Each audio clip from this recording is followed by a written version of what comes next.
ஐரோப்பிய யூனியனில் இருந்து பிரிட்டன் வெளியேறலாமா வேண்டாமா என்பது குறித்து இங்கிலாந்தில் இன்று பொது வாக்கெடுப்பு நடைபெற்று வருகிறது. இதுகுறித்த கூடுதல் தகவல்களை தருகிறார் எமது செய்தியாளர் அசோக வர்ஷினி. ஐரோப்பிய யூனியனின் ஒரு அங்கமாக இங்கிலாந்து தொடரப்போகிறதா இல்லையா? இதுதான் உலகம் முழுவதும் அனைத்து நாடுகளும் உற்று நோக்கிக் கொண்டிருக்கக்கூடிய மில்லியன் டாலர் கேள்வி. இந்த கேள்விக்கான முடிவை இங்கிலாந்துடைய மக்களே தீர்மானிக்க இருக்கிறார்கள். அதற்கான வாக்கெடுப்பில் சுமார் 4.5 கோடி இங்கிலாந்து மக்கள் ஏற்கனவே ஈடுபட துவங்கிவிட்டனர்.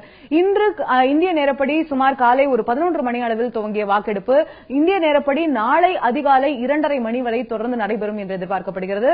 அதற்கு பிறகு நாளை காலை சுமார் 5 மணி அளவில் நமக்கு முதற்கட்ட முடிவுகள் தெரிய ஆரம்பிக்கும்.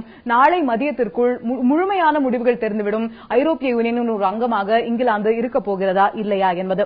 இந்த ஐரோப்பிய யூனியனிலிருந்து இங்கிலாந்து வெளியேறினால் சாதக பாதகங்கள் என்ன, இந்தியா எப்படி பாதிக்கப்பட போகிறது என்பது குறித்து பல்வேறு தரப்பட்ட கருத்துக்கள் தெரிவிக்கப்பட்டு வருகின்றன. இந்த வெளியேற்றம் நிகழ்ந்துவிட்டால் இங்கிலாந்துடைய நாணயமாக இருக்கக்கூடிய பவுண்டுடைய மதிப்பு குறைய ஆரம்பிக்கும். அதேபோல யூரோவுடைய மதிப்பும் குறைய ஆரம்பிக்கும். அது நடந்தால் ஆட்டோமேட்டிக்காக டாலருடைய மதிப்பு கூடும். டாலருடைய மதிப்பு கூடும் பட்சத்தில் இந்திய ரூபாயுடைய மதிப்பு குறையும் என்றும், அதேபோல நம் சர்வதேச சந்தையில் வாங்கக்கூடிய பல பொருட்கள், கச்சா எண்ணெய், பெட்ரோல், டீசல் போன்ற பொருட்களுடைய விலை உயர்வதற்கான அபாயம் இருப்பதாகவும் பேசப்படுகிறது.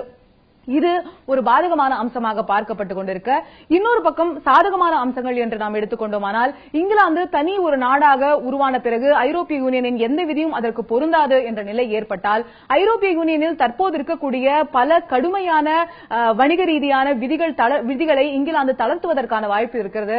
அதனால் இந்தியாவும் இங்கிலாந்தும் மேலும் பல கட்டங்களில் அதிக அளவிலான வர்த்தகத்தில் ஈடுபடுவதற்கான வாய்ப்பு இருக்கிறது என்று பேசப்படுகிறது. மற்றொரு பக்கம் வெளிநாட்டிலிருந்து வேலை பார்க்கக்கூடியவர்களுக்கான நெறிமுறைகளை இங்கிலாந்து வெளியேறினால் என்ன மாதிரியாக மாற்றி அமைக்கும் என்ற கேள்வியும் எழுந்திருக்கிறது. வெளிநாட்டிலிருந்து வருபவர்களுடைய எண்ணிக்கையை குறைப்பதற்கான முயற்சிகளில் இங்கிலாந்து ஈடுபடுமையானால், இந்தியாவிலிருந்து இங்கிலாந்துக்கு வேலைவாய்ப்பை தேடி செல்பவர்களோ அல்ல கல்விக்காக செல்பவர்களுக்கோ நிச்சயமாக அது ஒரு பெரிய பாதிப்பை ஏற்படுத்தக்கூடும் என்ற பார்வையும் இருக்கிறது. அதேபோல இந்திய முதலீட்டாளர்கள், இந்திய பெரிய தொழிலதிபர்கள் நிறைய பேர் இங்கிலாந்தில் மிகப்பெரிய முதலீடுகளை செய்து வைத்திருக்கிறார்கள். டாடா போன்ற மிகப்பெரிய நிறுவனங்கள் இங்கிலாந்தில் மிகப்பெரிய அளவிலான பணத்தை முதலீடு செய்திருக்கின்றன. இங்கிலாந்து வெளியேறினால் இங்கிலாந்துடைய பொருளாதாரம் அடுத்த 2 ஆண்டுகளுக்கு ஒரு ஸ்திரத்தன்மை அற்றதாக இருக்கும் என்ற எதிர்பார்ப்பு இருக்கிறது.